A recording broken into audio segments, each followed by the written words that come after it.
Hello everyone, इस video में हम एफकेट 2 2017 का जो पेपर हुआ था उसमें मैथ के क्वेश्चन जो पूछे गए थे वो सारे सोल्व करेंगे। तो चलिए वीडियो को शुरू करते हैं।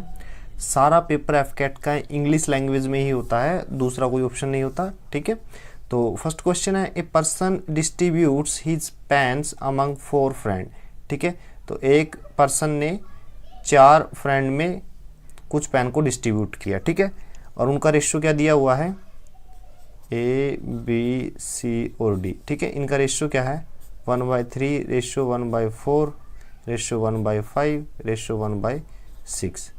ठीक है, what is the minimum number of pens that the person should have. ठीक है, तो सबसे पहले रेशियो क्या है, कंप्लीट नंबर में नहीं है, तो नीचे जो नंबर है उसका एलसीएम ले लीजिए। ठीक है ना, और उससे मल्टीप्लाई कीजिए। तो नीचे के जो नंबर आएंगे उनका एलसीएम क्या है, 60।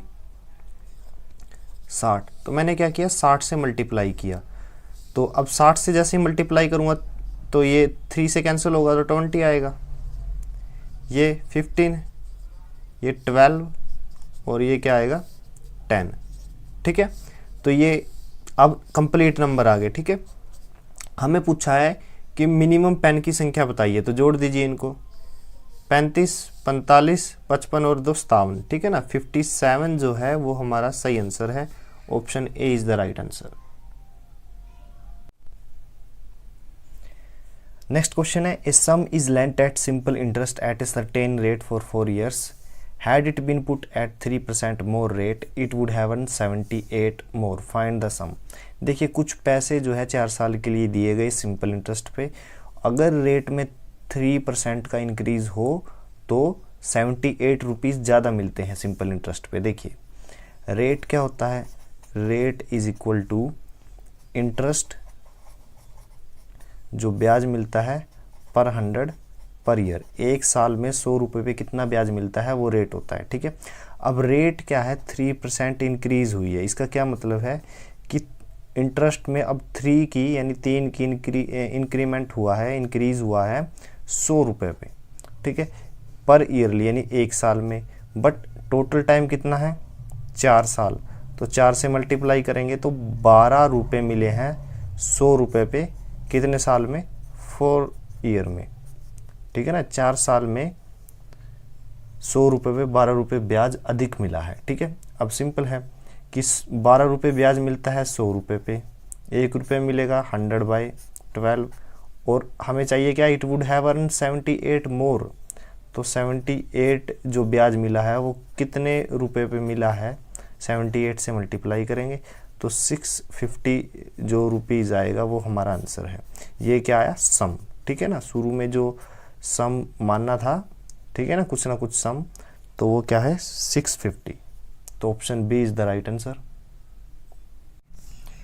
नेक्स्ट क्वेश्चन है, if 1/5 tank is full and if 22 litre fuel powered in it, then 3/4 tank is full, find the capacity of tank. अब देखिए, 1/5 क्या होता है, 1/5 अगर मैं परसेंटेज में निकालूं तो वो होता है 20% की।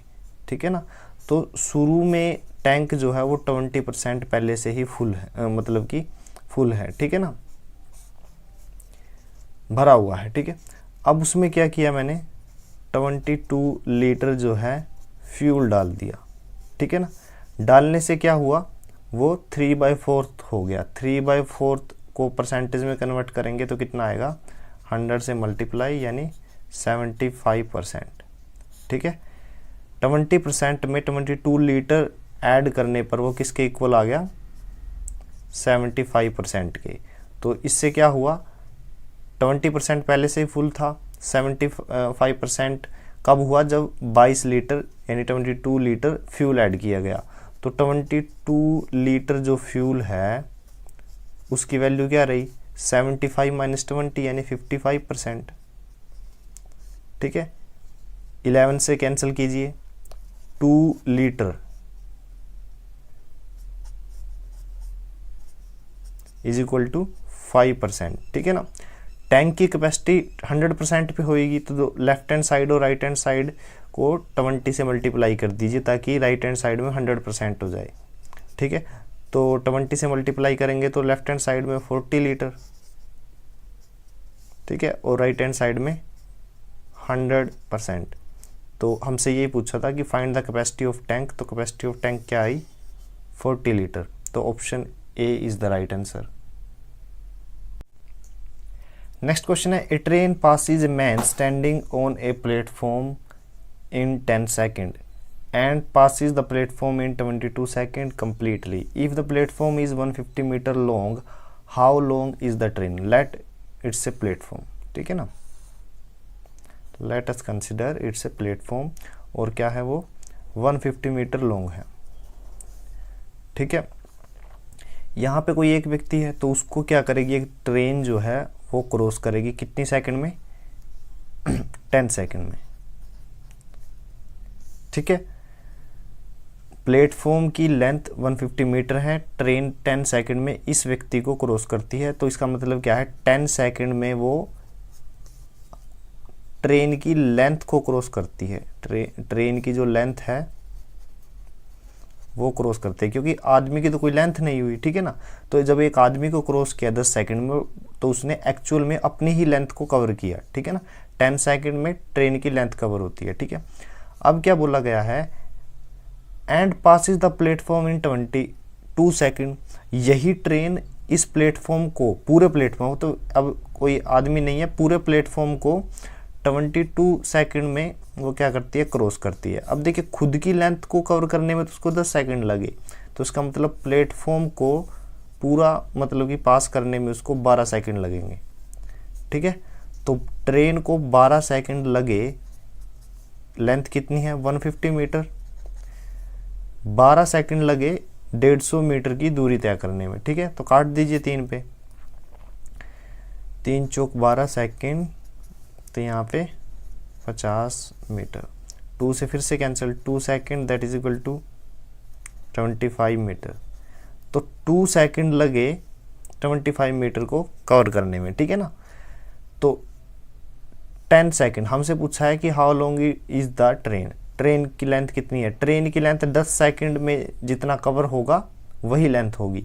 तो 2 सेकंड में 25 मीटर हो रहा है, तो 5 से मल्टीप्लाई कर दीजिए, यहाँ भी 5 से, तो 10 second that is equal to 125 metre. यही ट्रेन 10 सेकंड में 125 मीटर कवर करती है, तो इसका मतलब ट्रेन की जो लेंथ है वो 125 मीटर है। तो option A is the right answer. Next question है, 2 number are in the ratio 12-13, 2 number है 12-13 के रेशियो में है। If 20 subtracted from each, the new number are in the ratio 2 and 3, the smaller number is. Let we have 2 number A and B, जिसकी value क्या है, वे 2 number जो हैं वो 12 और 13 के रेशियो में है, ठीक है ना। मैंने क्या किया, इन्हीं को नंबर मान लिया, ए को माना है 12 यूनिट और बी को 13 यूनिट, ठीक है ना। अब क्या है, इफ 20 सब्ट्रैक्टेड फ्रॉम ईच, अगर मैं 20 नंबर को घटा दूं, ठीक है, तो रेशियो क्या रहेगा, 2 unit ratio and 3 unit ratio, ठीक है ना, ये रह जाता है, ठीक है। अब 12 और 13 रेशियो था, 2 and 3 हो गया, कब हुआ, जब 20 नंबर को घटाया गया। अब एक्चुअल में डिक्रीज कितना हुआ है, 12 से 2 हो गया, मतलब 10 यूनिट का डिक्रीज, ठीक है। यहाँ पे देखिए 13 से 3 हो गया, यानी 10 यूनिट का डिक्रीज, ठीक है ना। तो 1 यूनिट की वैल्यू क्या आ जाएगी, 1 यूनिट 10 पे कैंसिल हो जाएगा, तो 2 नंबर। यहाँ भी 1 यूनिट इक्वल टू 2 नंबर। हमसे पूछा क्या गया है कि द स्मॉलर नंबर इज, अगर मैं ये शुरू में ये 2 नंबर का रेशियो दिया गया था, स्मॉलर कौन सा है, 12 यूनिट या 13 यूनिट, तो 12 यूनिट रहेगा स्मॉलर नंबर, ठीक है। बट 12 यूनिट में यूनिट की वैल्यू हमने निकाल ली है, यहाँ से देखो या यहाँ से यूनिट की वैल्यू है 2 नंबर, ठीक है ना, यानी 24 जो नंबर है वो हमारा सही आंसर है। तो option B is the right answer. Next question है, cloth merchant says that due to slump in the market he sells the cloth at 10% loss, but he uses a false metre scale and actually gain 15%, ठीक है। Find the actual length of the scale. देखिए एक merchant ने कहा कि उसने कपड़े 10% हानि पर बेचे, ठीक है, बट उसने क्या किया, गलत मीटर स्केल का इस्तेमाल किया और एक्चुअल में 15% प्रॉफिट कमाया, ठीक है ना। तो find the actual length of the scale.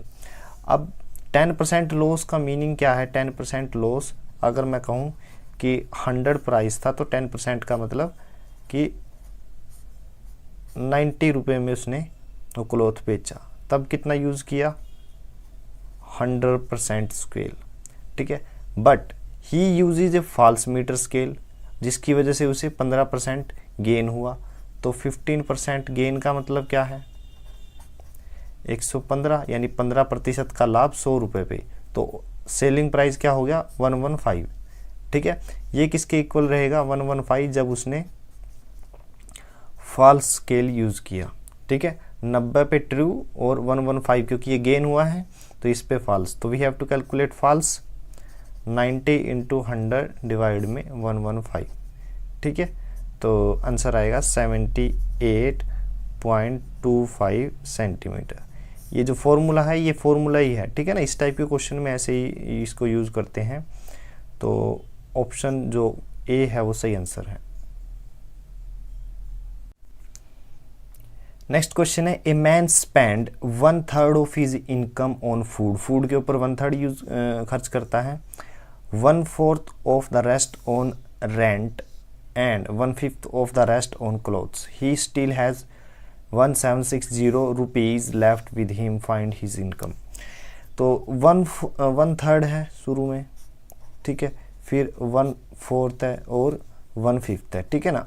मैंने क्या किया, ये जो नंबर है डिनोमिनेटर में मैंने इनका एलसीएम ले लिया। तो एलसीएम क्या आया? 60। तो मैंने एज्यूम किया, जो मैन की इनकम है वो किसके इक्वल है? 60 यूनिट के इक्वल है, ठीक है। अब स्टेटमेंट के अकॉर्डिंग चलते हैं। तो 1/3 किस पे खर्च हो रहा है? फूड पे। तो 60 unit into 1/3 that is equal to 20 unit किस पे खर्च हुआ? फूड पे, ठीक है। फिर क्या है? बचा हुआ रेस्ट क्या है? 60 में से 20 खर्च हो गया, बचा कितना? 40 यूनिट, ठीक है। यानी बचा कितना है? रेस्ट कितना है? 40 यूनिट। उसका 1/4 किस पे खर्च हुआ? रेंट पे। 1/4 कितना रहेगा? 10 यूनिट, ठीक है। किस पे? रेंट पे, ठीक है। 40 यूनिट थे, 10 यूनिट खर्च हो गए रेंट पे, तो बचे कितने? 30 यूनिट, ठीक है।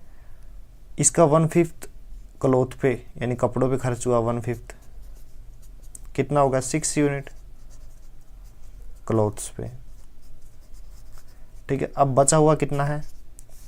30 में से 6 खर्च हो गया, 24 यूनिट।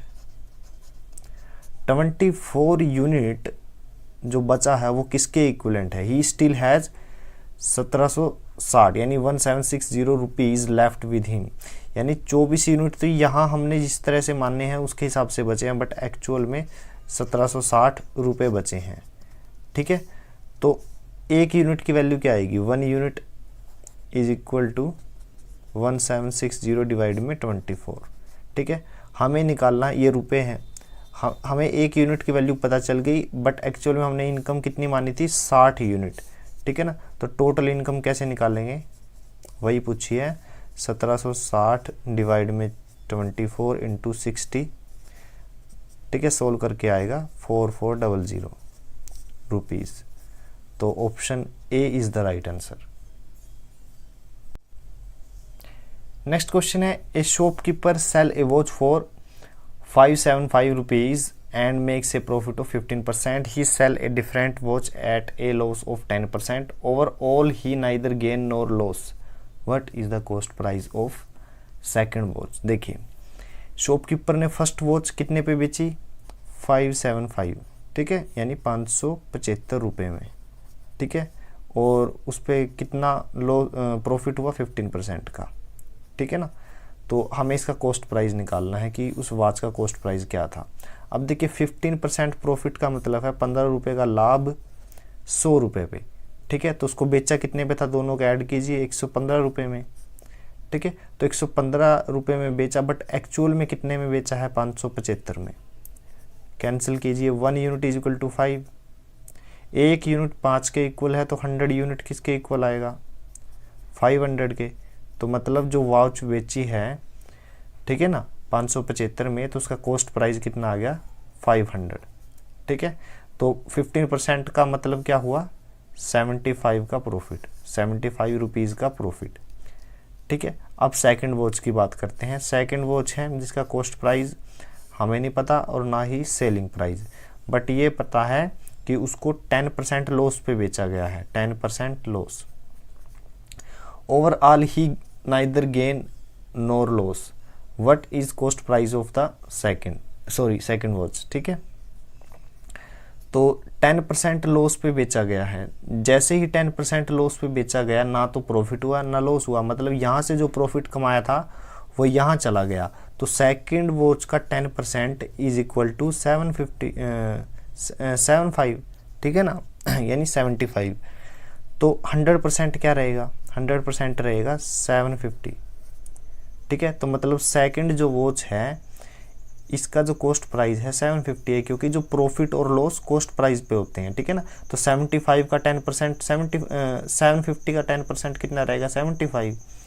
अब हमसे पूछा गया है what is the cost price of the second watch, ये आ गया 750, बट ऑप्शन में तो ऐसा नहीं है, तो यहाँ पे कुछ मिस्टेक हुई है, कॉस्ट प्राइस नहीं सेलिंग प्राइस पूछा है, ठीक है ना।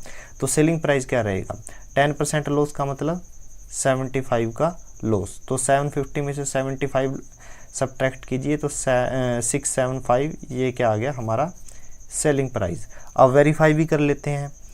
ओवरऑल ही नाइदर गेन नोर लॉस, ये दो वो चीज़ के क्या है कॉस्ट प्राइस। तो 500 और 750 को ऐड करूँगा तो 1250, ये क्या है कॉस्ट प्राइस। सेलिंग प्राइस इनको भी जोड़ दीजिए, तो आप देख सकते हो दोनों ही जगह कॉस्ट प्राइस और सेलिंग प्राइस इक्वल है, मतलब ना लॉस हुआ ना गेन। तो ऑप्शन जो डी है वो सही आंसर है। नेक्स्ट क्वेश्चन है, average temperature of Tuesday to Thursday was 38 degree Celsius and that Wednesday to Friday was 37 degree Celsius. If the temperature on Friday was 39 degree Celsius, the temperature on Tuesday was. देखिए Tuesday, Wednesday, Thursday और Friday, 4 day हैं। Tuesday to Thursday, ठीक है ना, कितना है 38 degree, ठीक है। वेडनेसडे टू फ्राइडे 37, ठीक है। If the temperature on Friday was 39, Friday का टेम्परेचर फिक्स है 39, ठीक है। तो हमें ये टेम्परेचर निकालना है। अब देखिए अगर मैं ऊपर के एवरेज को देखूं तो वेडनेसडे, थर्सडे और फ्राइडे सारों का टेम्परेचर कितना होना चाहिए, 37, 37, 37, ठीक है। लेकिन इसका 39 है, यानी 2 का इंक्रीज, ठीक है। तो वो 2 की भरपाई कहाँ से होगी, यहाँ पे, यहाँ से, ठीक है। इसका भी टेम्परेचर 37 मान के चलिए और इसका भी, क्योंकि एवरेज का मतलब हर एक डेज हो या कोई भी जो मतलब कि नंबर हो उनके ऊपर इक्वल वैल्यू। तो मैंने मान लिया कि 37, 37, 37 तीनों पे इक्वल है, तो यहाँ पे तो 37 की बजाय 39 है, यानी 2 का इंक्रीज। अब ये 2 प्लस हुआ है तो ये भरपाई यहाँ से होगी। मान लीजिए मैंने एक एक घटा दिया यहाँ पे, ठीक है ना, तभी तो भरपाई हुई है यहाँ पे। तो वेडनेसडे का टेम्परेचर अब कितना होगा 36, थर्सडे का 36। अब नीचे वाले एवरेज को देखो, नीचे वाले एवरेज की बात करूँ तो ट्यूसडे, वेडनेसडे और थर्सडे का टेम्परेचर 38 होना चाहिए, बट 36 है।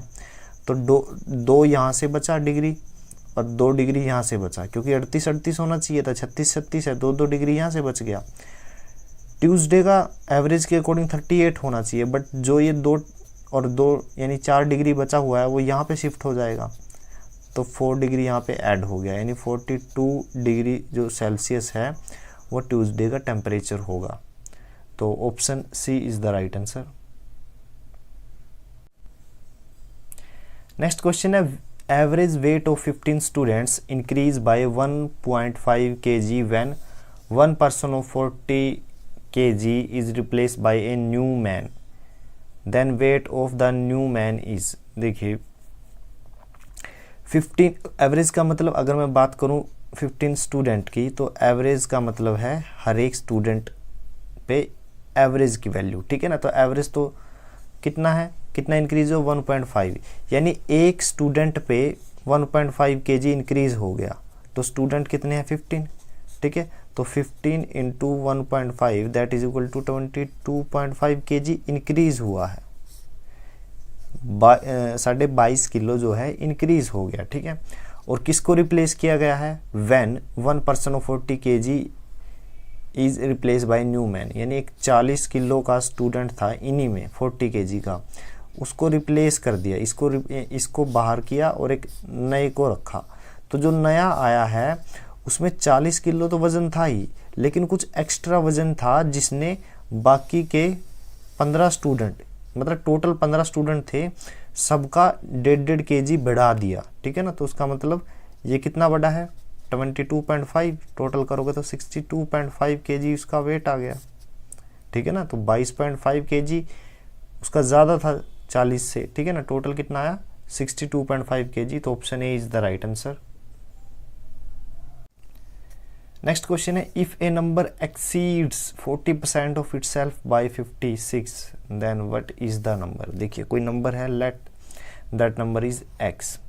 इस नंबर का जो 40% है, ठीक है, यानी नंबर कुछ भी हो उसका 40% जो है वो किसके इक्वल है 56 के इक्वल है, ठीक है। तो यानी नंबर का 40%, यानी 40% किसके इक्वल आया 56 के, ठीक है। 100% एक्चुअल में x की वैल्यू रही फिर, ठीक है ना। अगर x का 40% 56 है तो x अपने आप में 100% है, यानी कंप्लीट नंबर। तो 40% 56 है, तो 40 को 100 कैसे करूं, 2.5 से मल्टीप्लाई करूं बोथ साइड, तो लेफ्ट हैंड साइड में 100%, यानी ये x की वैल्यू आ गई, और यहाँ पे मल्टीप्लाई करोगे तो आंसर आएगा 140।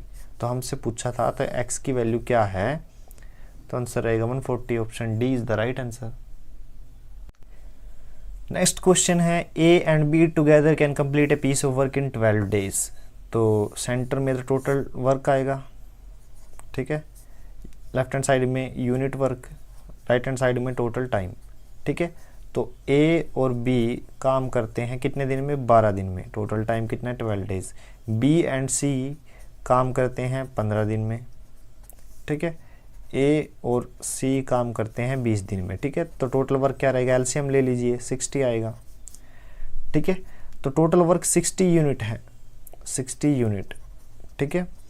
60 यूनिट डिवाइड में 12, यानी जो काम होता है 12 डेज में होता है, ठीक है। तो एक दिन में कितना होगा 60/12 5 यूनिट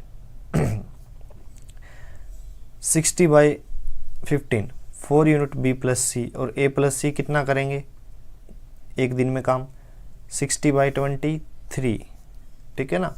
तो एक एक दिन में ये 5 4 और 3 यूनिट काम करते हैं आपस में मिलके। पूछा गया है कि तीनों मिलके काम को कितने दिन में करेंगे, काम कितना है 60 यूनिट। तो जब तीनों मिल जाए, तीनों इक्वेशन को आप ऐड कीजिए, तो twice of A plus B plus C that is equal to 5 4 और 3 12। तो twice of A plus B plus C क्या है 12 यूनिट। तो A plus B plus C तीनों मिलके कितना यूनिट काम करते हैं, कैंसिल कीजिए 6 यूनिट, ठीक है। तो तीनों मिलके एक दिन में 6 यूनिट काम करते हैं, टोटल काम है 60 यूनिट। तो टाइम निकालना है, टाइम कैसे आएगा 60/6 यानी 10 डेज। तो option C is the right answer. Next question है, a train moving at a cover a rate of 90 kilometre per hour crosses a tunnel in 36 second. ये टनल है, ठीक है। तो इसकी लेंथ मान लीजिए y है, और एक ट्रेन है, इसकी लेंथ मैंने मान ली x, ठीक है। तो ट्रेन इस टनल को क्रॉस करेगी, तो इसका मतलब टोटल डिस्टेंस उसने कितना कवर किया, दोनों ऐड हो जाएंगे x और y, तभी तो कंप्लीट कवर होगा, ठीक है। और स्पीड कितनी दी हुई है, स्पीड दी हुई है 90 किलोमीटर पर हावर, इसको मीटर पर सेकंड में कन्वर्ट करते हैं तो 5 डिवाइड में 18 इससे मल्टीप्लाई कर देंगे तो कितना आ जाएगा 25 मीटर पर सेकंड। ठीक है, तो ये स्पीड आ गई ट्रेन की। अब क्या है, crosses A tunnel in 36 second. इस ट्रेन ने इस टनल को क्रॉस किया कितने टाइम में, 36 सेकंड में।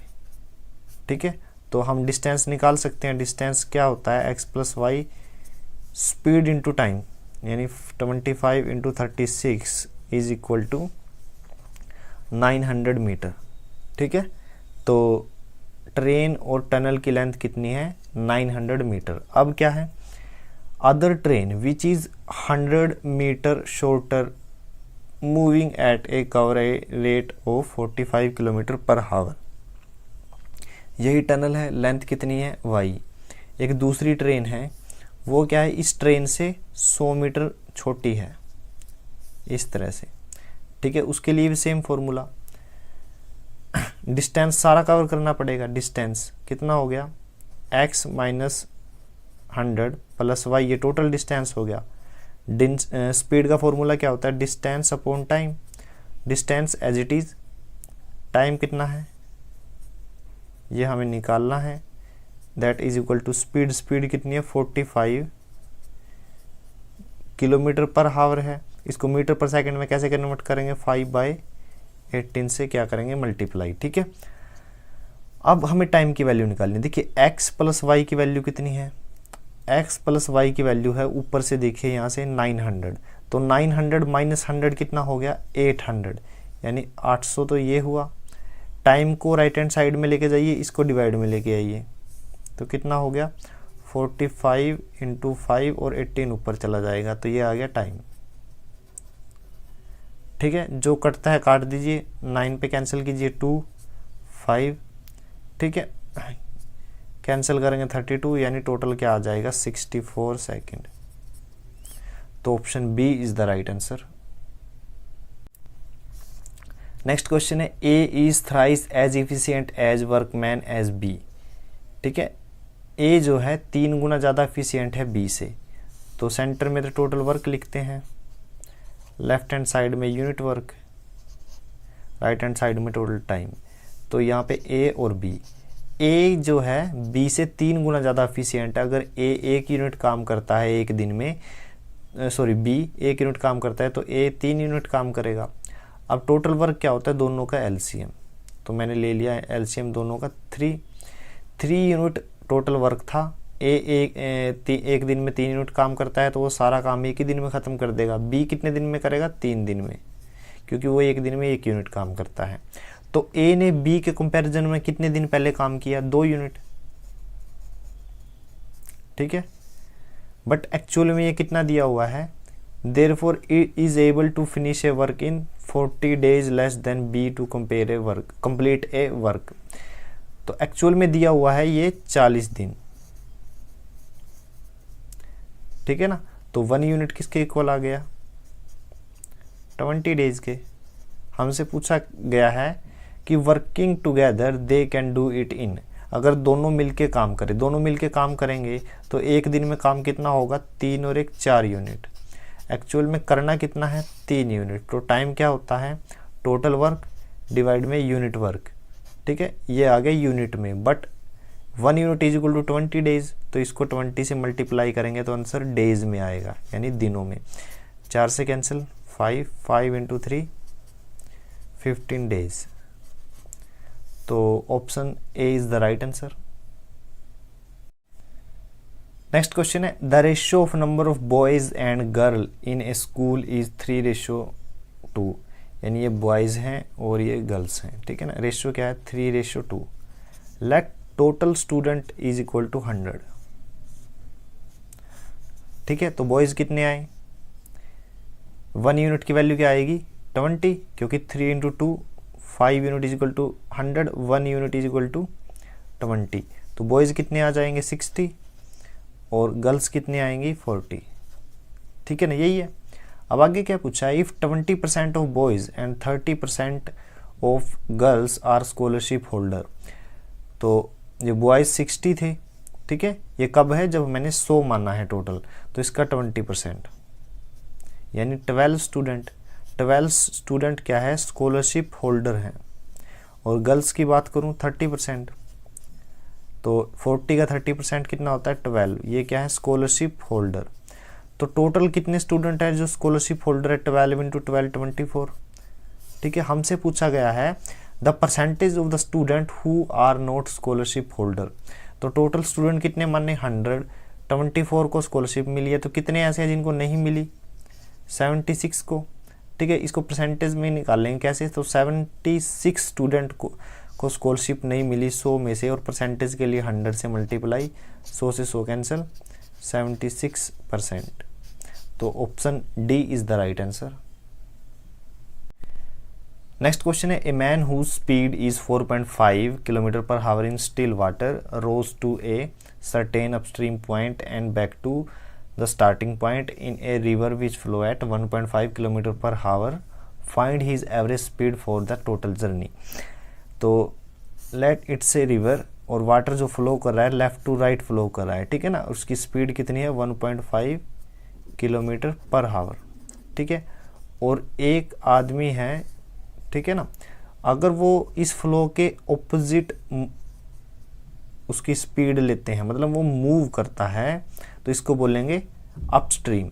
तो अपस्ट्रीम में उसकी स्पीड कितनी है, मतलब सॉरी, स्टिल वाटर में उसकी स्पीड कितनी है, 4.5 किलोमीटर पर हावर, ठीक है। तो ये जो व्यक्ति है वो वाटर के ऑपोजिट भी मूव कर सकता है और वाटर की डायरेक्शन में भी, ठीक है ना।